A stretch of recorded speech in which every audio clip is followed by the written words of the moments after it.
Hi guys, thanks for joining me again. I thought I would do an update on the M19 Tank Transporter from Matchbox, which is 1/76 scale. As you can see, I've got the base paint on most of it now. So the wheels have been painted, and obviously what I'm going to use as olive drab has been put on most of the vehicle. I've just got that centre part down here to add paint to. The cab is loose.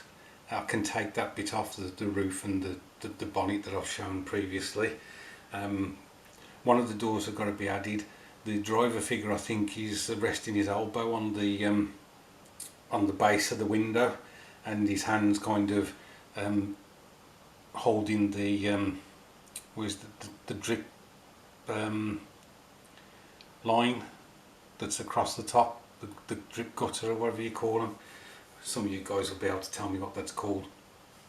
And then on the other side, the driver's mate, the door is open that side and he's climbing in, so they will be added at a later date.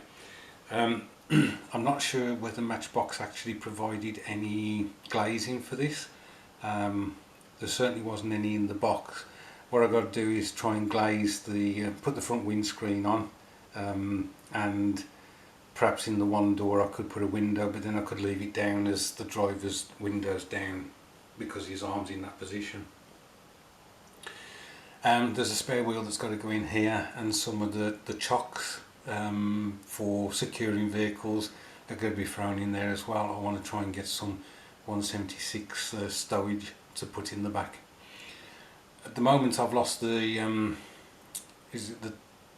tow arm that runs from the hook to the trailer, and I know it's around somewhere.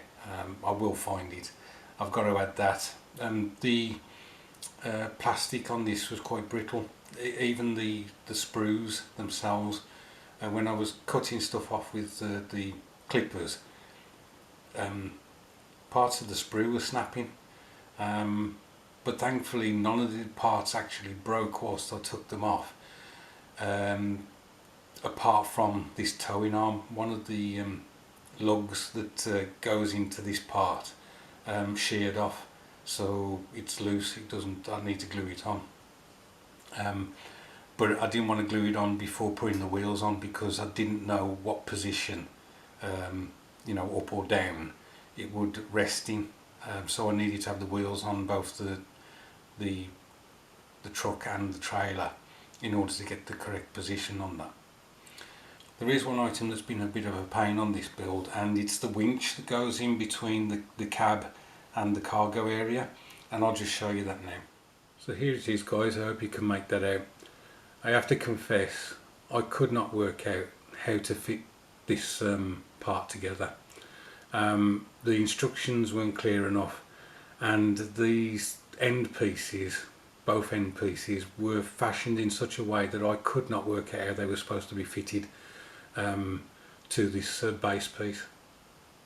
So I've got to be honest, I just put it together as best as I could, and tried to make sure that the drum was straight on the winch. There's the handle that's got to go here. You can see the locating hole, and so there's a handle that comes up to start and stop the winch, and that's got to be fitted in between the cab and the cargo area, but I'm having problems again putting it in the right position. It just doesn't seem right, so I'm having to scratch my head about that and think about it. So there you go, guys, just a quick update. I haven't done any progress on the M40 GMC. It's still in the grey plastic that you saw.